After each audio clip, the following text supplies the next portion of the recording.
Hi, I'm Kristen Brandt, and today we're going to be talking about consequences of agricultural practices. We want to focus today specifically on environmental consequences, and we're going to take a look at some pollution, desertification, and soil salinization. But before we do that, let's start with a little mental mapping activity. How about let's picture some dry land. Let's picture some nomadic herding, not transhumanists. How about pastoral nomads? How about the largest desert in the world? How about the largest continent? Can you get me to the Sahara Desert? If so, let's take a closer look and see how that connects to today's lesson. What are we going to focus on? So we've been talking about, in other AP daily lessons, agricultural practices. But what we need to focus on today is that sometimes they create some environmental damage. Unintended consequences. We've got these great ideas to feed people, but at the same time, sometimes we're creating some problems for ourselves and future generations. So take a look at this. There's been an increased demand in meat. And so an increase in livestock is going to create some animal waste. What do we do with that? How do we use it? And also, how does it impact our environment? We'll take a closer look in a little bit. We also know that you've studied in other AP daily lessons, we've increased our use of chemicals. Well, those chemicals have some unintended consequences as well. So, such as how do they impact the air in which we breathe, but also the soil. And then we also want to talk about this expansion of agricultural land. Sometimes this has been positive, sometimes it's been negative. And so we know that there's been an impact in some cases on the soil.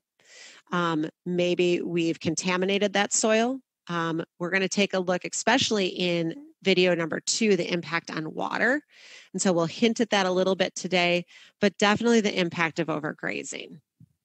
And so that's where we started our mental mapping journey.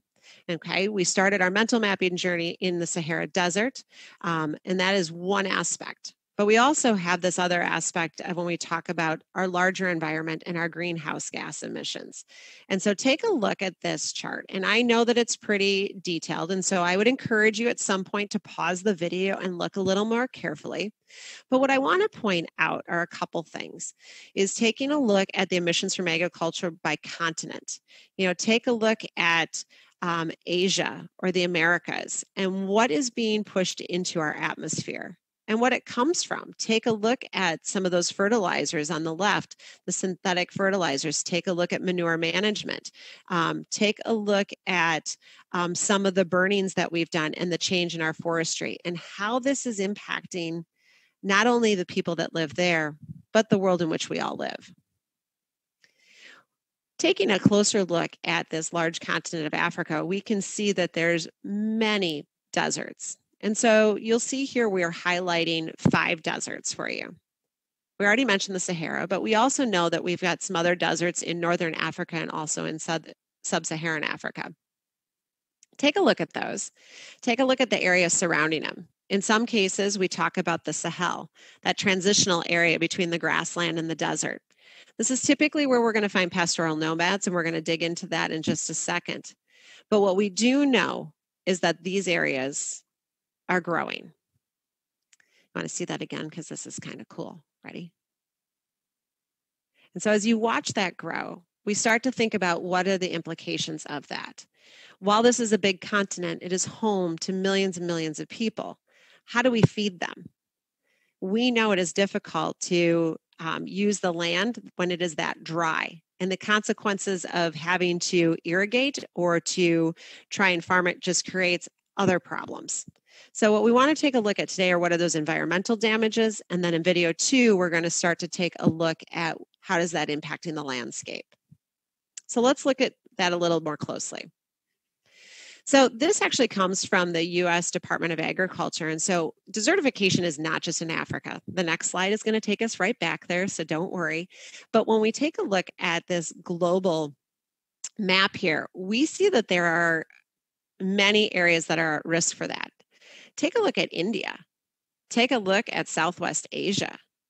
When we look at those areas, these are areas where we know we've got over 1 billion people living in South Asia. how do we feed them? How do we use that land in an area where we know that these deserts are growing? Why is it growing? Well, if we take a look at on the left here, this is where we see the vulnerability of Africa. But the reality is many of this is human induced on the right. Bipastoral nomads is one way. And so moving our animals from place to place, the animals eating the grass that's there in the Sahel or any area, any little bits, is no longer going to hold that desert in place. And so then when the winds kick up, that desert's going to expand. We also know that as we're encroaching on these lands, that also is going to cause valuable resources to go other directions. Just take a look at this image of how it's encroaching even on an urban area. This makes it really difficult for sustainability. We also know, we saw from that graphic, we're putting chemicals into our air and into the soil. Fun little fact, my grandparents had a farm in Northwest Iowa, and my parents thought it would be important for us to work.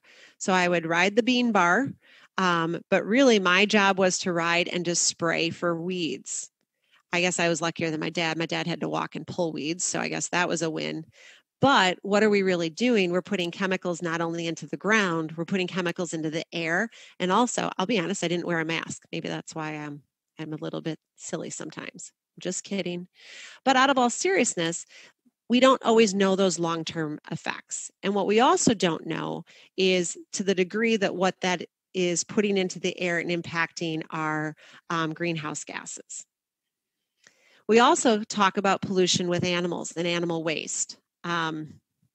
When we take a look here, we could talk about chicken coops. We could talk about hog farms. Fun little fact that I may have shared before. We were driving this summer and my husband said, "Oh, it must be that time of year. They're spreading manure." And I said, "Oh, I don't think that that's from beef." And he's like, "What do you think it's from?" And I went, "Oh, I'm pretty sure it's a hog farm." And lo and behold, about 3 blocks later, that's what we saw. Who knew a city boy would marry a girl that can pick out manure smells?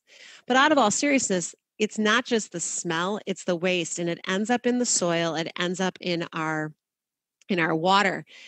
We've started looking for how do we commercialize and capitalize on some of that space. And so we saw feedlots. And so the large numbers of these animals housed in one area, what do we do with their waste?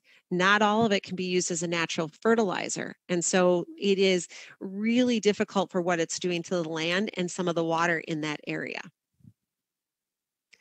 We also know we've got some problems with soil salinization, so too much salt in the land. If there's too much salt, it makes it difficult to farm. So this is a little bit of a case study. If we take a look at Egypt on your left, they had some flooding issues. And so a while ago, there was a big movement to build a dam. And this dam did a lot of great things. It helped to control the flooding. In fact, it created some jobs by creating the reservoir behind it. We saw people, if you talk about density, we see that it's really densely populated along the Nile River because people are able to capitalize on the land. But there's an unintended consequence. What ends up happening is that when it no longer flooded, the salt wasn't being washed away. And so while the dam did some great things for allowing people to live more consistently on the land, it also made it a little more difficult to farm because what we're doing is we're not removing the salt, and so it made it difficult to use. And so now we've got to either balance that off with chemicals, or how do we then provide more irrigation to flush those areas? And so that's really what we've been talking about, are these agricultural practices do have some environmental consequences. Let's practice and see how we do on one of those topics. So which of the following environmental problems is most associated with the African Sahel?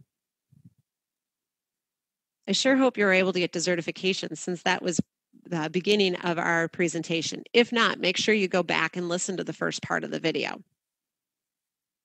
The biggest things that I want you to take away is that we know there's been some significant impacts to the environment by some of our agricultural practices and production. We see that there's been a growth of our deserts. We see that it's not just in Africa. We've seen this in other places around the world. We know that sometimes the overuse or we're going to look at draining of water in certain areas are going to cause that soil to become too salty and makes it difficult to grow crops. And we also know that the chemicals that we're using have implications and impacts not only to the soil, but the air we breathe. I want to thank you for joining me today. Hi, I'm Kristen Brandt, and thank you for joining us for daily video 2 of Consequences of Agricultural Practices. So today what we want to dive into is how do we see that on the landscape? And so we're going to go through a list of different things that you can read down below, but we want to take a look at how our agricultural practices, we can see it as we drive, fly, bike, walk by the world in which we live. So what are we going to learn today? So we want to see what are some of those consequences. We want to see how does the topography impact our agricultural practices? And then what do we see as a byproduct of that? How about the climate? Growing crops in a tropical area versus growing crops in a semi-arid area. How about culture? Are we using our hands? Are we using machines? Males, females? But then how does it impact that landscape? And then what resources are available are also going to shape what the landscape might look like. Ones that we're particularly going to focus on is we do want to see kind of this idea of deforestation. And we'll look at it from more of a political, economic view to more of a cultural lifestyle. And that's going to be connected to that shifting agriculture. And so we'll talk more about that in a little bit. We want to look at some terraced farming and taking a look at how do we use terrain that is a little more difficult to grow crops on. And then how do we use the land that's either too dry through irrigation systems or too wet through draining those wetlands. When we take a look, though, of our land, the first one, we talk about this idea of deforestation, and we take a look at why do people do this? And so we're going to look at some causes. And so we could look at palm oil plantations. We could talk about logging. We could talk about grazing. But what we do know is that the effects are great. And so yesterday, or in video 1, we talked about environmental impacts. And so we know that that's going to impact our greenhouse effect and CO2. But we also can tell that it's going to impact that visual landscape. And so that's the type of stuff we want to dig into today is what are we left with? So here we go. This probably is I start here partly just because I think they're so pretty. This is in Vietnam and one's in Thailand. Take a look at the terraced farming. Look at how steep that the mountains are. Think about the work that went into building the walls that were able to flood the water so that we can grow the rice on this land. I'd highly encourage you to Google terraced farming. The images are just breathtaking. It'll just kind of take your it just kind of blows my mind every time I look at these. When I think of a place like Japan that is 80% mountainous, and how do we feed our people? You have to use every square inch. And terraced farming allows us to do that. And that's part of that landscape, right? It's a consequence of an agricultural practice that we can see on the landscape. This one is breathtaking. Irrigation. In areas that are too dry, we have to find ways to get water to that land so that we can use it to the best of its ability and make it as productive as possible. And so the image on the left, you'll see an irrigation system. And sometimes the byproduct might be something to the right. A couple years ago, I was driving west, and I can't remember if I was in Nebraska or if I was in eastern Colorado, but I called my cousin who's a farmer and I said, I just don't understand. How do we end up with these circles in the middle of the farm? And he pointed me back to irrigation systems where it's a pivot irrigation system. And so it moves in a circle. And that's why we end up with the circles in the farms.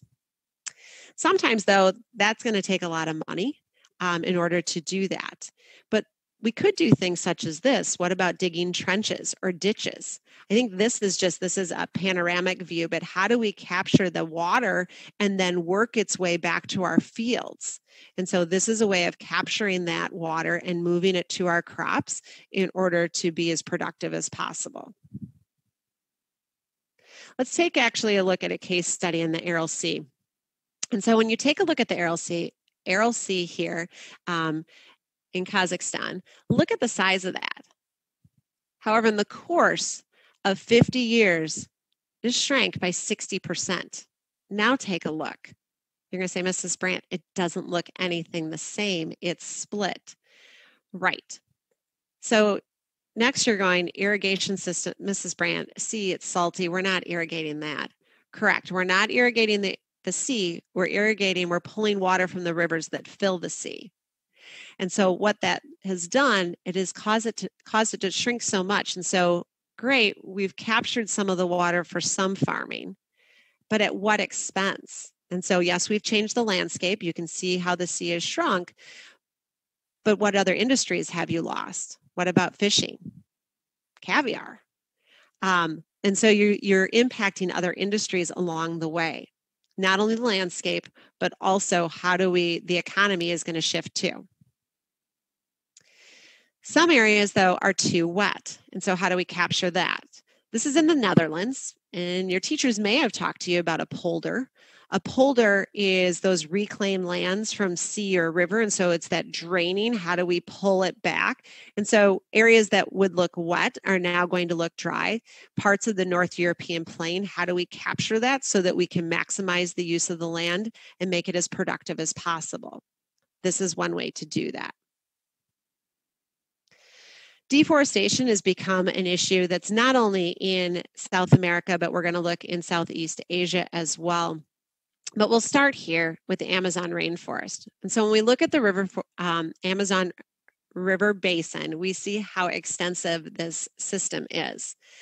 So there's a couple different things that are happening in this area. So one is going to be commercial. Okay, and the commercial is Brazil is going to want to capture some finances, and so we're going to the logging industry. We're going to clear area for some farmland, and that's really what you're seeing here, a very systematic method of clearing that land. Some is also subsistence, and so subsistence then agriculture is when we take a look at this area and when people go in and small groups, they go in, they clear the land for a short period of time, and this is that shifting. We're going to clear it, we'll slash and burn, we'll use it for a short period of time, and then we'll move on to another area. That is also going to leave a visual imprint on that rainforest. We also see this happening in Malaysia, and we can see the clearing of the rainforest here for capturing palm oil. Take a look sometime and see just how many products palm oil can be found in. This is probably the one that concerns me, is where the most when we start looking at the demand. And so how does that continue at the pace that it is? And what does that mean for the future of our rainforests? So we've looked at a variety of different things of how some of our agricultural practices are impacting the landscape. Let's practice and see if we're able to apply some of that. So in which of the following countries is terracing least likely to be used by farming groups? So if I was answering this question, I first would ask myself, where do I find terraced farming? Okay, I find it on areas where we see extreme elevation, and typically we're going to find it in areas that are a little more tropical. That's not always the case, but that's typically what we find. So when I go through this and I start thinking about areas with high elevation, Nepal, Himalayas, Peru, Andes, Philippines, Greece, Niger, right. Niger should be the one that kind of jumps out at you and you say, okay, the elevation is not as extreme. We don't see as much variation, and so there's not a need to terrace our farms for that in that location. What is it we want you to take away? We want you to see that agricultural practices can alter that landscape. That visual imprint is there through terraces, irrigation systems, draining the wetlands, and deforestation. My ultimate goal is that something on here will pique your interest and you're going to want to dive deeper and do a little more research. That's what human geography is really hoping to inspire you to do. I look forward to seeing you in future AP